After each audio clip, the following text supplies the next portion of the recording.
25 লক্ষ মানুষ কোরআন শুনতে যায়, সবাই তাকে ভালোবাসে, আলোচনা শুনে মুগ্ধ হয়ে যায়। অথচ বাংলাদেশের কিছু এমপি মন্ত্রীরা গুন্দর মন্দর করা শুরু করে দেয়। আমার প্রিয় ভাইয়েরা, যারা ক্ষমতার পাগল তাদের মাথা কিন্তু ঠিক নাই, ঠিক না বেটি? আমাদের মন বলে 10-12টা বছর নয়, শুধু 30টা বছর ইলেকশনটা পাশে দেন, দেখবেন ক্ষমতা পাগল গুলো হার্ট অ্যাটাক করে মরে যাইবে, ঠিক না বেটি? তারা ক্ষমতার জন্য পাগল, পাগলা হ্যাঁ ছুটাছুটি শুরু করছে। কয় মৌলভী মুন্সিরা মনে হয় বাংলাদেশ দখল করে ফেলেন। এদের ওয়াজ শোনার জন্য এক মিজানুর রহমান আজহারির বক্তব্যে 10 লাখ, 20 লাখ, 15 লাখ, 25 লাখ মানুষ হয়। এইটা দেখার পরে কলিজায় যে কি জ্বালা রে ভাই, এ জ্বালা তাদের কোনো কিছু দিয়ে মিটাইতে পারে না। কথা বলেন ঠিক কিনা? খুব কষ্ট হচ্ছে। আল্লাহু আকবার। সম্মানিত ভাইয়েরা, কাবার চত্বরে যখন নবীজি দাওয়াত দেওয়া শুরু করলেন, বিভিন্ন দিক থেকে মানুষ দাওয়াত নেওয়া শুরু করেছে। ব্যাপকভাবে মানুষ আগ্রহী হলো, দিন গ্রহণ করে নিল। অন্য মানুষ বিরোধিতা করার আগে নবীজির ফ্যামিলি এবং আত্মীয় বংশের যারা আছে তারাই বিরোধিতা শুরু করছে। করে নাই? কথা বলেন এখানে করে নাই? যেমন আবু লাহাব নবীজির ঘরের পিছনেই তার বাড়ি, সে বিরোধিতা করছে। কথা বলে না কেন? আর একটু জোরে কোন তো, এমনি এটা চলে না। আপনারা উৎসাহ দিবেন, আমি আরো আলোচনা চালাবো। দেখতেছি আপনারা কথা বলেন না। সম্মানিত ভাইয়েরা, আপন জনেরা বেশি বিরোধিতা করেছে। ঘরের পিছনে যে লোকটা, ও নিজে বিরোধিতা করেছে। কোরআন শরীফে কোন কাফেরের নাম ধরে আমার আল্লাহ তাআলা সরাসরি গালিগালাজ করে নাই, কিন্তু নবীজির ঘর আর একজন ব্যক্তির ঘর, একটি দেয়াল, পিছনের বাসা হলো আবু লাহাবের, সামনের বাড়িটাই হচ্ছে মুহাম্মদ সাল্লাল্লাহু আলাইহি ওয়াসাল্লামের। অথচ অন্য ভিন্ন কোন কাফেরের বিরুদ্ধে আয়াত নাজিল হলো না। আয়াত নাজিল হলো, সূরা নাজিল হলো আবু লাহাবের বিরুদ্ধে। ঠিক না বেঠে? কারণ আপনজন হয়েও বিরোধিতা করছে। বাংলাদেশে যারা আলেমদের সঙ্গে মিলে মিশে চলেছিল, যখন আলেমদের রেজাল্ট ভালো, তখন তারা আলেমদের এমন শত্রু বানাইতে চায়, শত্রু মনে করতে চাইছেন। আপনাদের পরিষ্কার ভাবে বলে দিচ্ছি আমার প্রিয় ভাইয়েরা, মনে রাখবেন, ঘরের শত্রু বড় শত্রু, বাইরের শত্রু কোনো শত্রু না। তার মানে বোঝা গেল আল্লাহর নবীর কাছে কিভাবে প্রশ্ন উত্তর করা লাগবে, কিভাবে কথা বক্তব্যের ভাব আদান প্রদান করা লাগবে, সেগুলোর শিক্ষা দেওয়ার জন্য হযরত জিবরাইল আলাইহিস সালামকে আল্লাহ পাক পাঠিয়েছে। কে পাঠিয়েছে? আল্লাহ পাক।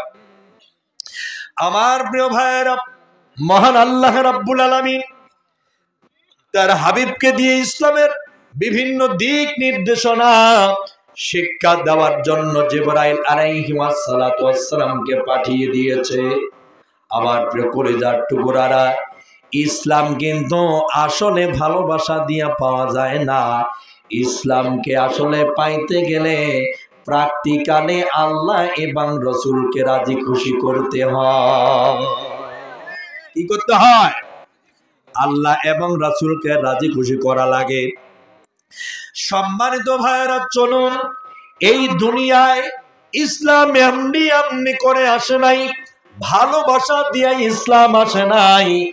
ইসলাম বহুত কষ্ট করার পরে এই জমিনে এসেছে। আমার প্রিয় কলিজার টুকরারা, ভালোবাসা, মায়া আর প্রীতি দিয়া যদি ইসলাম মানা যাইতো, তাহলে নবীজির চাচা আবু তালিব মুশরিক হয়ে মরতো না। ঠিক না বেঠে? অথচ আপনি খোঁজ নিয়ে দেখেন ইতিহাসের পাতায় রাসূলুল্লাহর বাল্যকাল থেকে শুরু করে নিয়ে একেবারে তার ওহী প্রাপ্ত পর্যন্ত, পরিপূর্ণ ওহী না পাওয়া পর্যন্ত হযরত রাসূল করিম সাল্লাল্লাহু আলাইহি সাল্লামের সব রকমের নিরাপত্তা দিয়েছিল আবু লাহাব নয়, বরং আবু তালিব। কথা বলে দেখেন, কে দিয়েছিল? আবু তালিব দিয়েছিল। মক্কায় যখন নবীজি দ্বীন প্রচার শুরু করলেন, তখন আবু তালিব ঘোষণা করে বলে দিয়েছিল, আমার ভাতিজার দ্বীন যদিও আমি গ্রহণ করি নাই, কিন্তু তার দ্বীনে কেউ তোমরা বাধা দিতে পারবে না।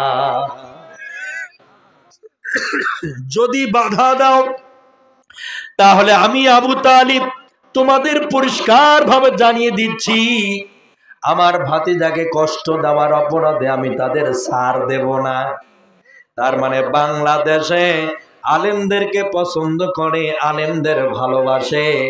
এখন ইদানিং দেখা যাচ্ছে তারাই আবার আলেম ও ইসলামের বাস দেওয়ার জন্য কথা বলছে। আমার প্রিয় ভাইয়েরা, আপনি কি জানেন আবু তালিবের মতো ভালোবাসা এদেরও?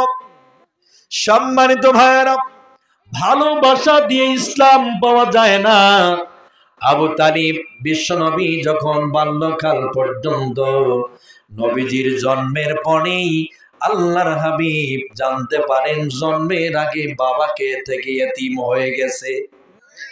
জন্মের পরে বাবার কবর দেখতে গেছে মাকে নিয়া। সেখানে গিয়া মরুর প্রান্তরে ঝড়ো হাওয়া, বালুকাময় ঝড়ো হাওয়া হয়ে সেই জায়গায় মা আমেনাও ইন্তেকাল ফরমান। তার মানে বাবা থেকে এতিম, মা থেকেও তিনি এতিম হয়ে গেলেন। সেই জায়গা থেকে ফেরত আসার পর হযরত রাসূল করিম সাল্লাল্লাহু আলাইহি ওয়াসাল্লাম মক্কার নিয়ম ও নীতি অনুযায়ী যদি কোনো ভাতিজার বাবা মা মারা যায়, তাহলে ওই ভাতিজা ভাতিজির দায়িত্বভার চাচা চাচির উপরে বর্তায়। ওই নিয়ম অনুযায়ী আবু তালিবের উপরে ভাতিজা মুহাম্মদের দায়িত্ব পড়ে গেল। সুবহানাল্লাহ। আবু তালিব দিন রাত মুহাম্মদ সাল্লাল্লাহু আলাইহি ওয়াসাল্লামকে চোখে দেখে দেখে রাখতেন, কখনোই তিনি কষ্ট দিতেন না। এমনকি যখন বিশ্বনবী মুহাম্মদুর রাসূলুল্লাহ সাল্লাল্লাহু আলাইহি ওয়াসাল্লাম শাম সিরিয়ায় নবীজির চাচা আবু তালিব ব্যবসা বাণিজ্যে গিয়েছিলেন, তখন তার চাচার সঙ্গে মানে আবু তালিবের সঙ্গে ব্যবসায় গিয়েছে। আবু তালিব ভাতিজা মুহাম্মদকে ছাড়তেই পারে না। ভাতিজাকে ছেড়ে গেলে যেন কোথাও আবু তালেব শান্তি পায় না। মুখে ছোট্ট বানা গোস্ত ঢুকায়া চিবাইয়া চিবাইয়া নরম করে আবু তালিব ভাতিজা মুহাম্মাদের মুখের মধ্যে ঢুকিয়ে দিয়েছে। সম্মানিত ভাইরা, আবু তালিব ভাতিজা মুহাম্মাদের মুখে গোস্ত চিবাইয়া নরম করে তার মুখের ভিতরে ঢুকে দিয়েছে। সেই আবু তালিব একবার বাণিজ্যে কাফেলা নিয়ে মুহাম্মদ সাল্লাল্লাহু আলাইহি ওয়াসাল্লাম তার সঙ্গে সিরিয়ায় গিয়েছি। ব্যবসা বাণিজ্যে বুহায়রা রাহে একটি জায়গায় ধ্যানমগ্ন অবস্থায় বসা ছিলেন।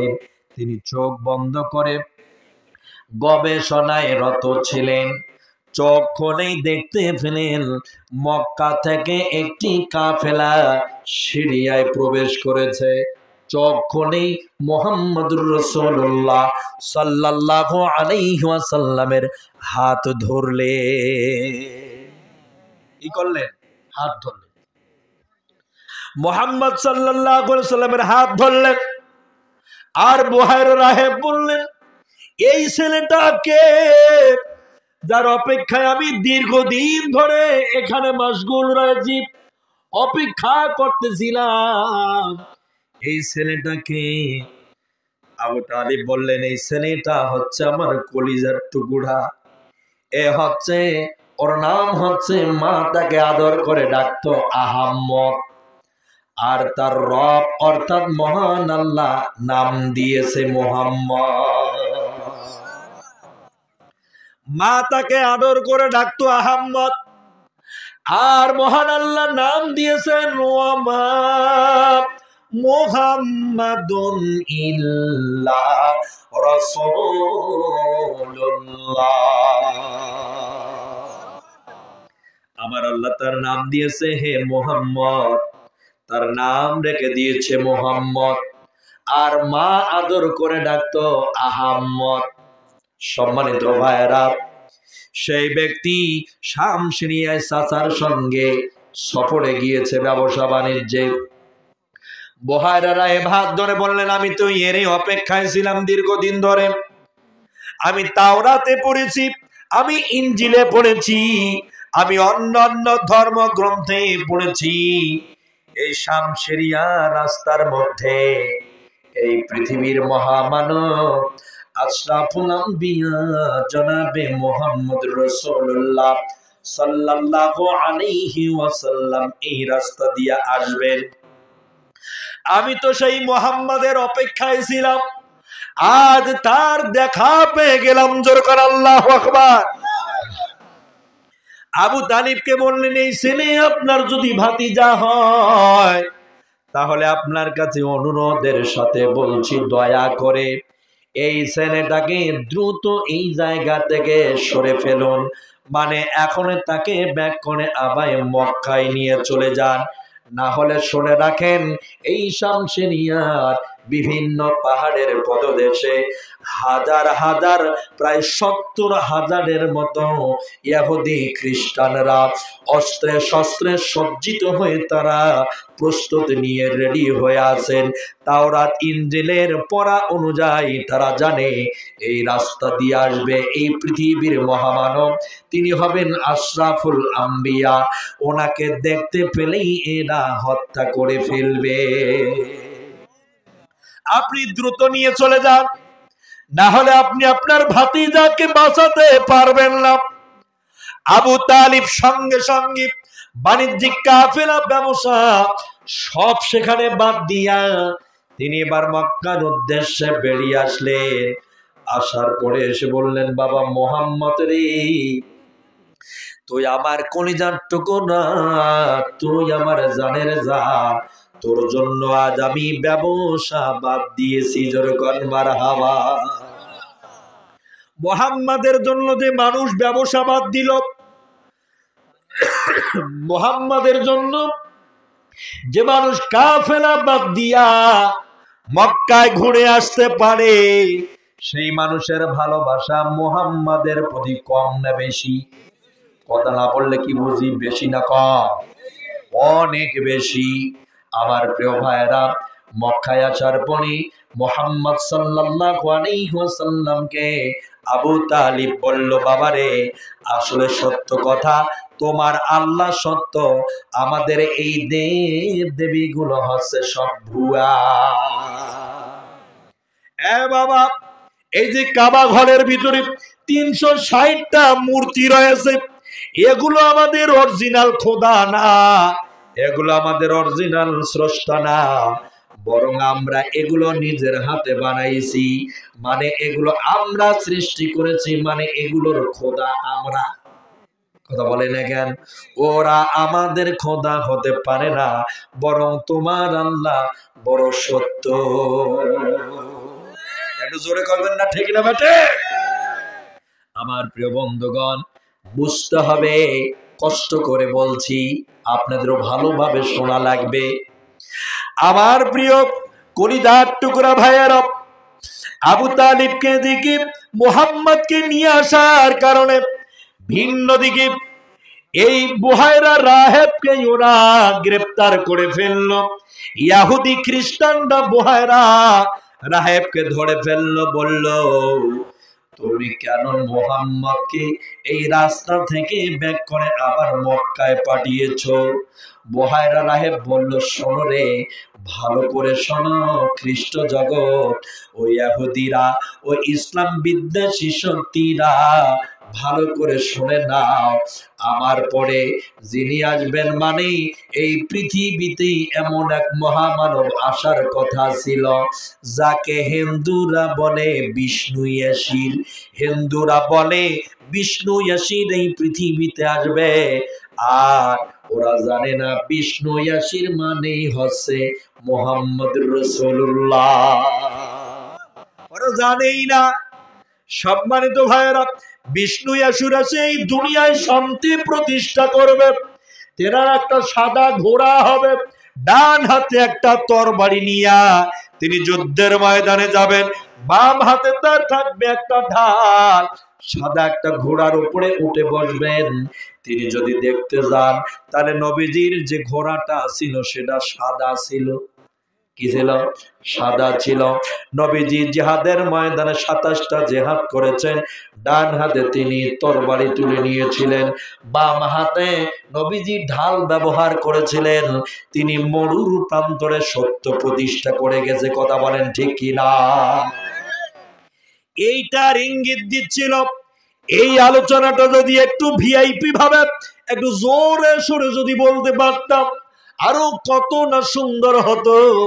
আমার প্রিয় ভাইয়েরা, আমার নবীজি যখন চলে আসলেন, ইসলাম বিরোধী শক্তি ঠিক ওই সময় বহায়রা রাহেবকে ধরে ফেললো।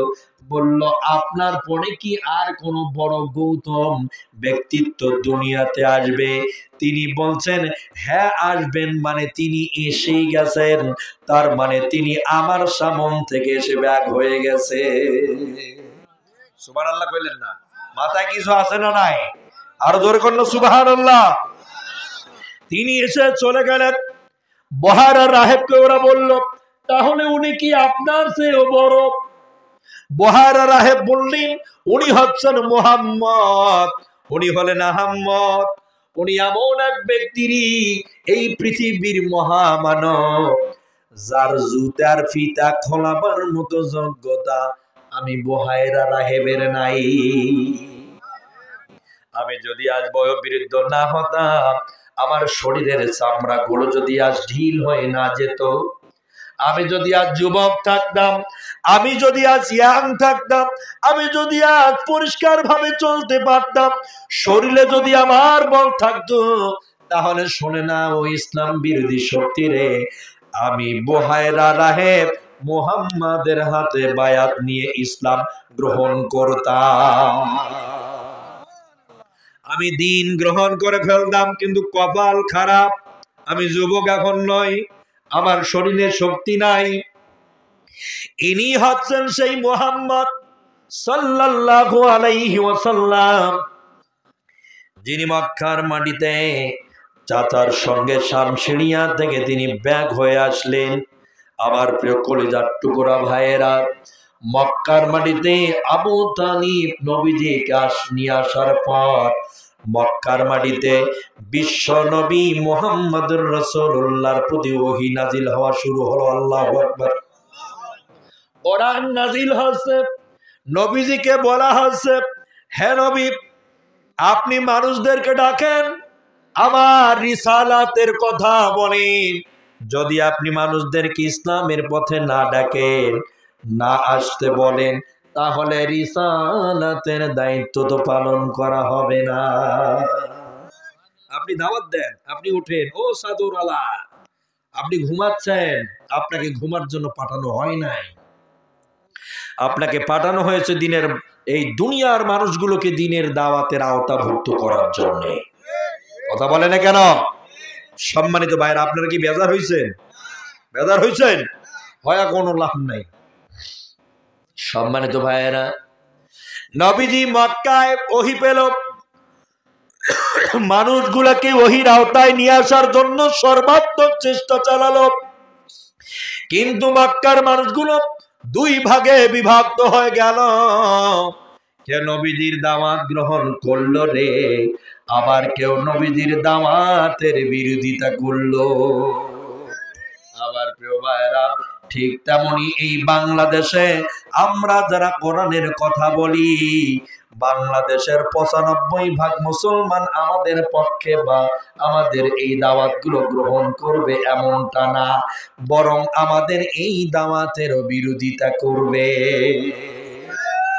যেখানে 15 থেকে 20 লক্ষ মানুষ, 25 লক্ষ মানুষ কোরআন শুনতে যায়, সবাই তাকে ভালোবাসে, আলোচনা শুনে মুগ্ধ হয়ে যায়, অথচ বাংলাদেশের কিছু এমপি মন্ত্রীরা গুন্দর মন্দর করা শুরু করে দেয়। আমার প্রিয় ভাইয়েরা, যারা ক্ষমতার পাগল তাদের মাথা কিন্তু ঠিক নাই, ঠিক না বেটি? আমাদের মন বলে 10-12টা বছর নয়, শুধু 30টা বছর ইলেকশনটা পাশে দেন, দেখবেন ক্ষমতা পাগল গুলো হার্ট অ্যাটাক করে মরে যাইবে, ঠিক না বেটি? তারা ক্ষমতার জন্য পাগল, পাগলা হ্যাঁ ছুটাছুটি শুরু করছে। কয় মৌলভী মুন্সিরা মনে হয় বাংলাদেশ দখল করে ফেলেন। এদের ওয়াজ শোনার জন্য এক মিজানুর রহমান আজহারির বক্তব্যে 10 লাখ, 20 লাখ, 15 লাখ, 25 লাখ মানুষ হয়। এটা দেখার পরে কলিজায় যে কি জ্বালা রে ভাই, এ জ্বালা তাদের কোনো কিছু দিয়ে মিটাইতে পারে না। কথা বলেন ঠিক কিনা? খুব কষ্ট হচ্ছে। আল্লাহু আকবার। সম্মানিত ভাইয়েরা, কাবার চত্বরে যখন নবীজি দাওয়াত দেওয়া শুরু করলেন, বিভিন্ন দিক থেকে মানুষ দাওয়াত নেওয়া শুরু করেছে। ব্যাপকভাবে মানুষ আগ্রহী হলো, দিন গ্রহণ করে নিল। অন্য মানুষ বিরোধিতা করার আগে নবীজির ফ্যামিলি এবং আত্মীয় বংশের যারা আছে তারাই বিরোধিতা শুরু করছে। করে নাই? কথা বলেন এখানে করে নাই? যেমন আবু লাহাব, নবীজির ঘরের পিছনেই তার বাড়ি, সে বিরোধিতা করছে। কথা বলে না কেন? আর একটু জোরে কোন তো, এমনি এটা চলে না। আপনারা উৎসাহ দিবেন, আমি আরো আলোচনা চালাবো। দেখতেছি আপনারা কথা বলেন না। সম্মানিত ভাইয়েরা, আপন জনেরা বেশি বিরোধিতা করেছে।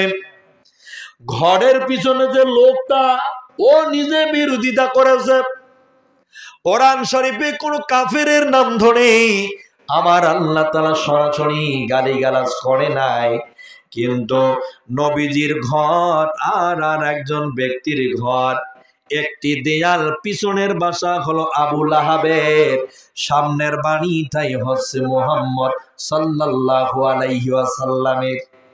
অথচ অন্য ভিন্ন কোন কাফেরের বিরুদ্ধে আয়াত নাজিল হলো না। আয়াত নাজিল হলো, সূরা নাজিল হলো আবু লাহাবের বিরুদ্ধে। ঠিক না বেঠে? কারণ আপনজন হয়েও বিরোধিতা করছে।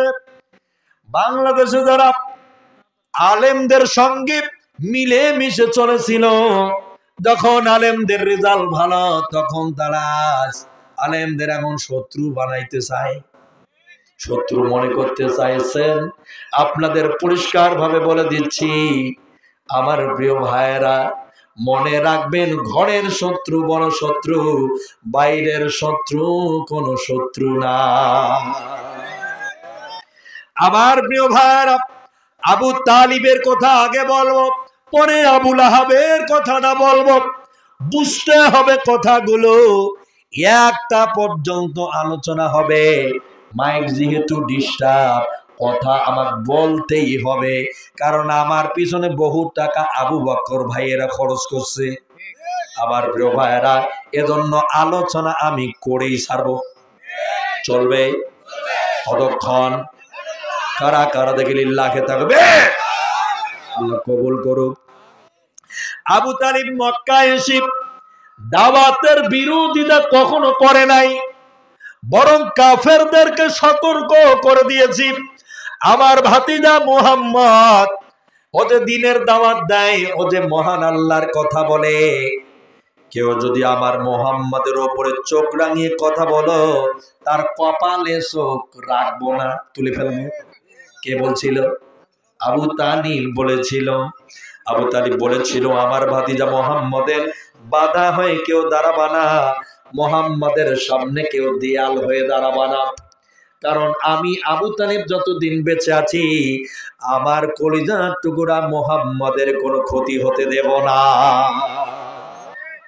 সেই আবু তালিব বয়স হয়ে গেল, চুল পেকে গেল, লোম পেকে গেল, চোখের ভুরুও পাতা যখন সাদা হয়ে গেল রে, বার্ধক্যের ছাপ যখন আবু তালিবের শরীরে পড়ে গেল, ঠিক এমনই একটি প্রেক্ষাপটে আবু তালিব অসুস্থ হয়ে বিছানায় পড়ে গেল। তো মক্কার আবু জাহেল, উতবা, সাইবা, ওলীদ ইবনে মুগীরারা ওরা আবু তালিবের এই অসুস্থতার সময় দেখার জন্য আসতেছিল। সবাই আসলো আবু তালিবের ঘরের ভিতরে। আবু তালিব একজন বয়োবৃদ্ধ মানুষ, সম্মানিত মুরব্বী, আমাদের ফ্যামিলি বা এলাকার খুবই একজন বয়োজ্যেষ্ঠ মুরব্বী। আনেকরা উনি আজ অসুস্থ হয়ে গেছেন। মক্কা মদিনার বড় বড় লিডার পার্সনেরা সবাই আবু তালিবকে দেখার জন্য চতুর্দিকে ঘিরে ধরেছে।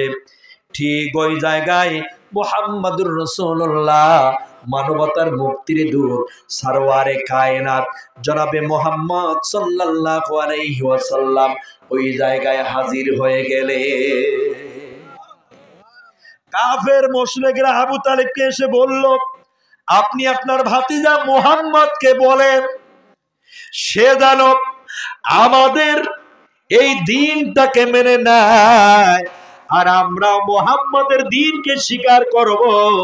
ও আমাদের ধর্ম মেনে নেয়, আমরা মুহাম্মাদের ধর্ম মানব। ও আমাদের ধর্মের কিছুটা মানুক, আমরা মুহাম্মাদের ধর্মের কিছুটা মানব। মুহাম্মদ সাল্লাল্লাহু আলাইহি ওয়াসাল্লাম ওই জায়গায় দাঁড়িয়ে আল্লাহর নবীকে সরাসরি তারা প্রস্তাব দিল, আপনি আমাদের ধর্ম মানেন, আমরাও আপনার ধর্ম মানব। মুহাম্মদ সাল্লাল্লাহু আলাইহি ওয়াসাল্লাম বলে দিলেন, উলিয়া আইয়ুহাল কাফিরুন লা আ'বুদু মা তা'বুদুন ওয়ালা আনতুম আবিদুনা মা আ'বুদু ওয়ালা আনা আবিদুম মা আবাদতুম লাকুম দীনুকুম ওয়ালিয়া দীন। মুহাম্মদ সাল্লাল্লাহু আলাইহি ওয়াসাল্লাম কি বলল ওখানে জানেন আপনি? আপনারা যাদেরকে মাবুদ মানেন, কাফেরদেরকে বলল, আপনারা যাদেরকে মাবুদ মানেন, যাদেরকে খোদা মানেন, আমি মুহাম্মদ তাদের মানি না, আর আমি যাকে আল্লাহ মানি তোমরা কাফেররা সেই আল্লাহকে মানো না। অতএব তোমরা তোমাদেরটা নিয়ে থাকো, আমি আমারটা, লাকুম দীনুকুম ওয়ালিয়া দীন, বরং ধর্ম নিয়ে কোনো বাড়াবাড়ি হবে না। মুহাম্মদ সাল্লাল্লাহু আলাইহি ওয়াসাল্লাম ওই জায়গায় বলে দিল, তোমরা তোমাদেরটা, আমি আমারটা, কোনো বাড়াবাড়ি হবে না। কাফের মুশরিকরা আবু তালিবকে ঠিক সেই দিন বলেছিল, ও মুরব্বি আনেকরাম, আপনি এখনো বেঁচে আছেন, দয়া করে মুহাম্মদ আর আমাদের মধ্যে মীমাংসা করে দেন, সে যেন আমাদেরটা মানে, আমরা যেন তারটা মানি। মুহাম্মদ সাল্লাল্লাহু আলাইহি ওয়াসাল্লাম চাচার সামনে এসে বললেন, ও চাচা, আব্বা, আমার জন্মের আগে আমার বাপকে আমি হারিয়ে ফেলছি। আমার জন্মের পর মা জননীকে নিয়ে বাবার কবর দেখতে গিয়েছি। বাবার কবর দেখতে গিয়া ঠিক সেই জায়গায় আমার কলিজার টুকরা মমতাময়ী মা জননী, তারে আমি হারিয়ে ফেলছি। ছোট্টবেলা জন্ম নেওয়ার পর থেকেই মাকে হারালাম, বাপকে হারালাম। আপনি আমার জন্য মা ছিলেন, আপনি আমার জন্য বাবা ছিলেন। ও চাচা, আপনি আমার সবকিছু, আপনি আমার আনন্দ, আপনি আমার দুঃখ বেদনা, আপনি আমার খুশি, আপনি আমার দুঃখ, সবকিছু আমি আপনার মাঝে পেয়েছি। ও চাচা, আজ কাফেররা তাদের দিনের কথা বলে, তবে আমি আজ আপনার সামনে এসেছি একটা কথা বলার জন্য। ও চাচা, আপনি শুধু একটা বার বলেন আমার সঙ্গে, লা ইলাহা ইল্লাল্লাহ ইল্লাল্লাহ পর্যন্ত এই আবু তালিবকে পড়তে বলা হলো। আপনি শুধু একবার পড়েন লা ইলাহা ইল্লাল্লাহ, আল্লাহ ব্যতীত আর কোনো উপাস্য নাই, এই কথাটা শুধু বলেন। মুহাম্মাদুর রাসূলুল্লাহ বলার দরকার নাই, কারণ আমি মুহাম্মদ তো আপনার ভাতিজা, এমনি আপনারে ভালোবাসি।